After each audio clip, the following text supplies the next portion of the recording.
대한민국 수도 서울의 어느 호텔 앞. 이게 어떻게 된 거야? 제대로 찾아온 거 맞아? 한국에서도 알아주는 호텔이라며? 우리가 봤던 거랑은 완전히 다르잖아. 이 정도면 거의 사기당한 거 아냐? 이곳에는 스코틀랜드에서 한국에 온 대학생들이 335 모여서 무언가 심각한 표정으로 이야기를 나누고 있습니다. 그런데 그들의 이야기 내용이 심상치 않은데요. 마치 한국의 호텔 측에서 자신들에게 사기를 친 게 아니냐는 의혹을 제기하고 있습니다. 그런데 이게 무슨 영문인지 잠시 후 심각한 표정을 짓던 스코틀랜드 대학생들이 하나같이 혼이 빠진 듯 무언가를 바라보며 말도 안 된다는 말을 반복했다고 합니다. 도대체 한국에 여행을 온 스코틀랜드 대학생들에게는 무슨 사연이 있었던 것일까요? 안녕하세요. 저는 스코틀랜드에서 건축학과 대학에 재학 중인 아일라 맥켄지라고 합니다. 제가 많고 많은 대학 전공 중에서도 건축학과에 재학 중인 이유는 자랑스러운 우리 스코틀랜드의 역사적인 건축물을 제 손으로 직접 건축하고 싶었기 때문입니다. 아는 분들은 모두 아시겠지만 스코틀랜드에는 에딘버러 성부터 시작해서 스코티시 파를리먼트 빌딩까지 아주 훌륭한 고대 건축과 현대 건축이 공존하고 있는 건축 역사를 자랑하고 있죠.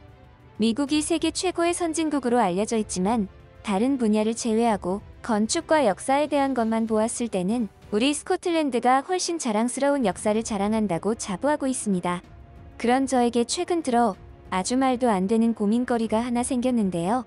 최근 저희 건축학과 대학생 친구들 사이에서는 이상한 유행이 퍼져 있었습니다. 그 유행이라는 것은 다름 아닌 한국으로의 여행을 가는 것이었는데요. 뭐 그런 게 유행이 될 수 있느냐고 저희 부모님께서는 말씀하시지만 아무래도 최근 들어 한국의 문화들이 전 세계적으로 퍼져나가고 우호적이고 긍정적인 반응들이 많다 보니 그런 것이리라 저는 짐작하고 있습니다. 그런데 그런 유행이 있다는 것은 알았지만 그것이 저의 대학교 절친들에게까지 전염이 될 줄은 몰랐죠. 한두 명도 아니고 여러 명이 한국 여행을 가자며 계획을 세우는데 가장 친하게 지내는 친구들이 저런 반응을 보이니까 저 또한 거기에 끼지 않을 수가 없더라고요. 게다가 친구 중에서는 저를 꼬시기 위해서 한국에는 우리가 잘 모르는 한국만의 멋지고 고풍스러운 건축물들이 즐비하다는 말까지 했죠. 저로서는 그게 사실인지 아닌지는 전혀 알 수 없었지만 구미가 당기는 말이긴 했습니다. 저는 제가 공부하고 있는 건축학에 대해 큰 자부심과 긍지를 가지고 있었고 흥미를 느끼고 있었기에 다른 나라의 건축물에 대한 부분들도 늘 관심을 가지고 있었습니다.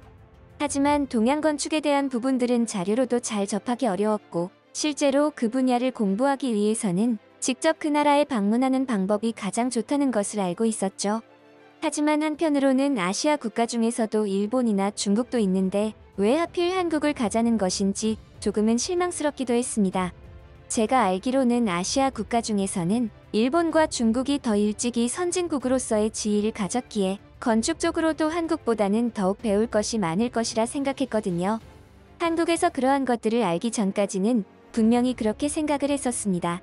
처음으로 한국에 도착했던 그 순간을 아직도 잊지 못합니다. 친구들과 한국 여행을 계획하고 그로부터 약 2달 후 방학을 시작함과 동시에 친구들과의 한국 여행이 시작되었죠. 한국 공항에 도착한 저는 편견이 얼마나 무서운 것인지 깨달았죠. 한국이 이렇게 부유한 나라였었나? 하는 생각이 절로 들었습니다. 원래 사람이라는 존재가 자신이 속한 분야에 대한 부분들이 집중해서 보인다는 거 아실 겁니다.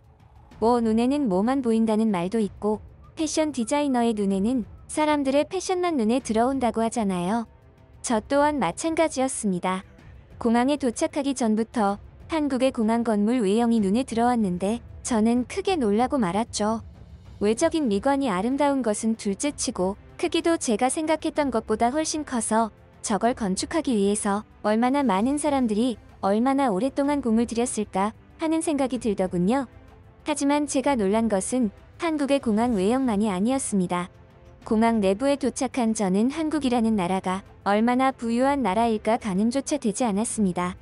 제가 대학생의 신분이었지만 건축 공부를 위해서 여러 유럽권의 나라들을 돌아다녀 보았지만 한국 공항은 그 어느 공항보다도 최신식 시설들이 즐비한 공항이었고 아주 부유한 국가라는 느낌이 강하게 들었죠.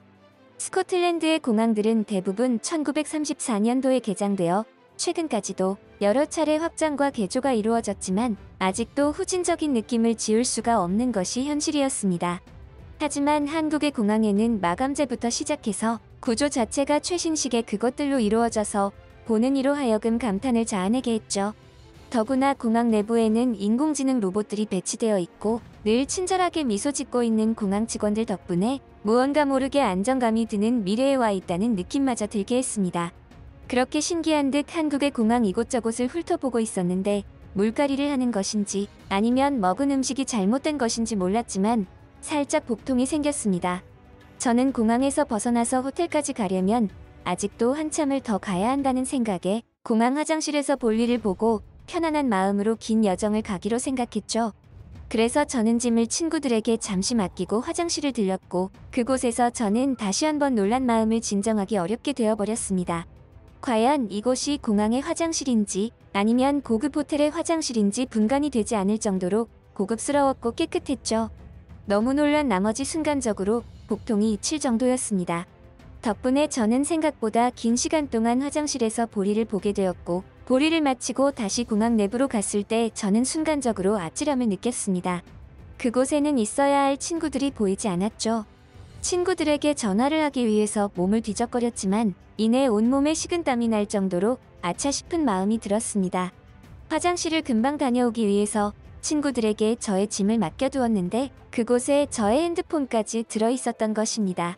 졸지에 저는 생전 처음 와보는 한국의 공항에서 미아가 되어버린 느낌을 받았죠. 공황 상태에 빠졌다는 표현이 아마도 제일 어울릴 것 같습니다. 예상하지 못한 상황에 빠져서 혼이 빠진 사람처럼 어찌 할 바를 모르고 있던 바로 그 순간 의문의 한국인 중년 남자 한 분이 저에게 다가왔습니다. 그리고 유창한 영어로 저에게 혹시 일행을 찾고 있는 것이냐고 했고 저는 그렇다고 답했죠. 그랬더니 그 한국인 중년 남자분은 저와 비슷한 또래들로 보이는 사람들이 조금 전에 공항 택시를 타고 어딘가로 떠났다고 했습니다. 순간적으로 저는 화가 치밀기도 했고 섭섭한 마음이 들기도 했죠. 아니 이놈의 친구들이 같이 오자고 야단법석을 피울 때는 언제고 한국에 도착하니까 내가 화장실 잠깐 간 사이에 그걸 못 기다려줘서 이렇게 나를 혼자 두고 떠나버리나 싶었던 것입니다. 난감해하고 있던 저에게 한국인 중년 남자분은 갑자기 호주머니를 뒤적거리더니 무언가를 건네주었습니다. 굉장히 예민해져 있던 터라 갑자기 호주머니에서 무언가를 꺼내 저에게 건네는 한국인 중년 남자분에게 깜짝 놀라서 뒷걸음질을 치려고 했죠. 하지만 남자분이 건네준 것은 다름 아닌 한국 동전이었습니다. 뭐지? 설마 나를 동정해서 동냥이라도 해주는 건가? 라는 생각을 하려던 찰나 머뭇거리는 저에게 한국인 중년 남성분은 말했습니다. 저쪽에 조금만 더 가면 공중전화기가 있는데 거기에서 이 동전으로 친구에게 전화를 걸어보라는 거였어요. 그래서 친구들이 있는 행선지를 찾아가라는 거였죠. 저는 순간적으로 너무나 큰 감동을 받았습니다. 유럽권에 사는 분들은 모두 저의 이야기에 공감해 주실 겁니다. 뭐 유럽인들이 나쁘다거나 하는 것은 아닙니다. 하지만 현실적으로 유럽에 사는 사람들의 경우에는 타인에 대한 경계심이 아주 강한 편에 속합니다. 그도 그럴 것이 공항과 같은 공공장소에서 소매치기와 같은 범죄에 많이 노출되다 보니 자연스럽게 타인에 대한 경계심이 높아지는 것이죠. 하지만 한국에서는 이와는 정반대로 시민분들이 타인이나 한국에 방문한 이방인에게 대부분 호의적이고 친절하며 배려심 깊은 것을 확인할 수 있을 것입니다. 이는 한국의 치안이 얼마나 훌륭한가에 대한 증거나 마찬가지죠. 저는 사실 한국에 직접 방문하기 전까지는 아시아의 최고 선진국은 일본이나 중국일 것이라 생각했지만 그건 저의 큰 착각이었습니다. 그렇게 저는 한국인 중년 아저씨의 너무나 친절한 호의 덕분에 더 이상 헤매지 않고 무사히 친구들이 있는 숙소로 도착할 수 있었죠. 그런데 예약된 호텔 앞에 도착한 저는 놀라운 장면을 목격하게 되었습니다.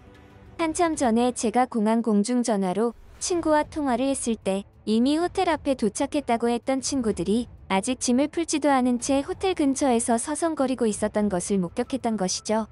알고 보니 친구들은 예약했을 당시의 호텔 사진과 실제의 호텔 모습을 비교하며 고개를 갸우뚱거리며 이게 무슨 일인지 의아해하고 있었던 거였습니다. 호텔을 예약할 때는 분명히 어디에서도 볼 수 없었던 한국다운 아름다우니 즐비했던 호텔의 모습이었는데 실제로 저희 앞에 펼쳐진 호텔 건물은 그냥 어느 나라에 가더라도 볼 수 있는 평범한 호텔 건물처럼 보였거든요. 그래서 혹시라도 잘못 찾아온 건 아닐까 하는 생각과 제대로 찾아온 것이라면 우리가 사기를 당한 게 아니냐고 친구들끼리 삼삼오오 모여서 회의하고 있었던 모양이었습니다. 친구들 하는 행동들이 너무 소심하고 답답해서 제가 먼저 나서기로 했죠. 일단은 친구들과 함께 안으로 들어가서 사실관계를 파악하고 정 아니다 싶으면 예약을 취소하더라도 다른 곳으로 가자고 했어요. 하지만 호텔 안으로 들어간 저와 친구들은 그곳에서 벗어날 수가 없었습니다.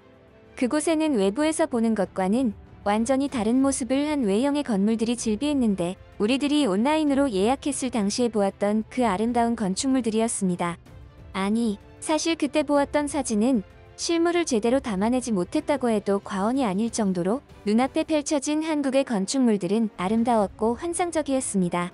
이것은 한옥이라는 한국 전통의 주거 형식의 주택이었는데 제가 알고 있는 그 어떤 주택과도 다른 특별한 구조 형태를 지니고 있었습니다. 마치 외계인이 만들어낸 특이한 디자인의 모습을 하고 있다는 느낌마저 받았으니까요. 한옥을 목격하고 놀란 건 비단 저뿐만이 아니었습니다. 다른 친구들도 건축학과 학생들답게 한옥이라는 주택의 구조와 특징들을 살피며 각자의 방식대로 머릿속에 담아 놓으려는 듯 보였죠. 저는 그것에 그치지 않았고 곧바로 짐을 풀지도 않고 노트북을 꺼냈습니다. 그리고 한옥이라는 한국 전통 주택에 대해서 이모저모를 공부하기 시작했죠. 원래는 제가 이런 식으로 해외로 여행까지 와서 노트북을 꺼내 공부하거나 하지는 않는 스타일인데 이날은 뭐에 쓰인 듯 했습니다. 아마도 그만큼 한옥이란 주택구조 형식에 큰 충격을 받았던 것 같아요.